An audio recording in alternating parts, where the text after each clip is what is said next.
আল্লাহ নবী মুহাম্মদ সাল্লাল্লাহু আলাইহি ওয়াসাল্লাম তিনি বলেন, মান তারাকা সালাতান মুতাআম্মিদান ফাকাদ কাফারা। যেই ব্যক্তি ইচ্ছাকৃতভাবে সালাত ছেড়ে দিল, ওই ব্যক্তি কাফির হয়ে গেল। সালাত সম্পর্কে আল্লাহ সুবহানাহু ওয়া তাআলা কুরআনুল কারীমের সূরাতুন নিসা 103 নম্বর আয়াতে বলেন, ইন্নাস সালাতা কানাত আলাল মুমিনিনা কিতাবান মাওকুতা। প্রত্যেক মুসলিমের উপর নির্দিষ্ট সময়ে সালাত আদায় করা ফরজ। সময়ের বাহিরে করা যাবে? সময়ের বাহিরে করা যাবে? কিছু ভাই আছে যারা আসরের সালাত করে মাগরিবের ওয়াক্তে সময়, কিছু ভাই আছে যারা জোহরের সালাত আদায় করে আসরের সময় শুরু হয়ে গেলে। আল্লাহ সুবহানাহু ওয়া তাআলা তাদেরকে হেদায়েত দান করুক। আমি এই সালাতের বিষয়ে একটু কথাবার্তা বলি। যে ব্যক্তি ইচ্ছাকৃতভাবে সালাত ছেড়ে দিবে, তার বিষয়ে আল্লাহ নবী মুহাম্মদ সাল্লাল্লাহু আলাইহি ওয়াসাল্লাম তিনি বলেন, মান তারাকা সালাতান মুতাআম্মিদান ফাকাদ কাফারা। যেই ব্যক্তি ইচ্ছাকৃতভাবে সালাত ছেড়ে দিল, ওই ব্যক্তি কাফির হয়ে গেল।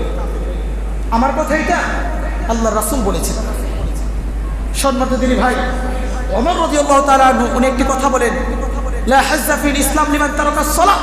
যে ব্যক্তি সালাত ছেড়ে দেয়, যে ব্যক্তি সালাত আদায় করে না, ইসলামের মধ্যে ওই ব্যক্তির বিন্দু পরিমাণ কোনো অংশ নেই। আপনাকে কে বলেছে যে আপনি যদি সালাত আদায় না করেন আপনি মুসলিম থাকবেন? আপনাকে কে এই মেসেজ দিয়েছে, কে এই কথাটা বলেছে? আপনি আমাকে বলেন যে আপনি যদি এক সপ্তাহ সালাত আদায় না করেন, আপনি যদি এক মাস সালাত আদায় না করেন, তারপর আপনি মুসলিম থাকবেন। কে আপনাকে এই কথাটা বলেছে? আমাকে একটু প্রমাণ দেন, আমিও মেনে নিই ভাই। লা হাজ্জা ফিল ইসলাম লিমান তারাকা সালাত। যেই ব্যক্তি সালাত আদায় করবে না বা সালাত আদায় করে না, ইসলামের মধ্যে ওই ব্যক্তির বিন্দু পরিমাণ কোনো অংশ নেই। আপনি মানেন আর না মানেন, এটাই সত্য। সম্মানিত দিদি ভাই, সালাত আদায় করলে আমাদের উপকার কি হবে? আমরা প্রত্যেকেই জানি প্রত্যেকটা কাজের বেনিফিট আছে। সালাতের একটা বেনিফিট আছে। সালাতের বেনিফিট কি? ইন্নাস সালাতা তানহা আনিল ফাহশাই ওয়াল মুনকার। নিশ্চয়ই সালাত মানুষকে ফাহিশা এবং মন্দ কাজ থেকে বিরত রাখে।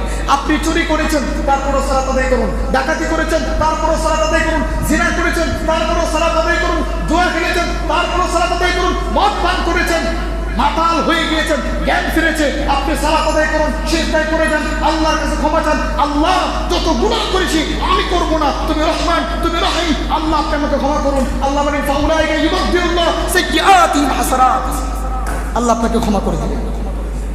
আপনি আল্লাহর কাছে সঠিক তাওবা করুন, আল্লাহ আপনাকে ক্ষমা করে দিবেন। আল্লাহ বলেন, লা তাকনাতু মিন রাহমাতিল্লাহ।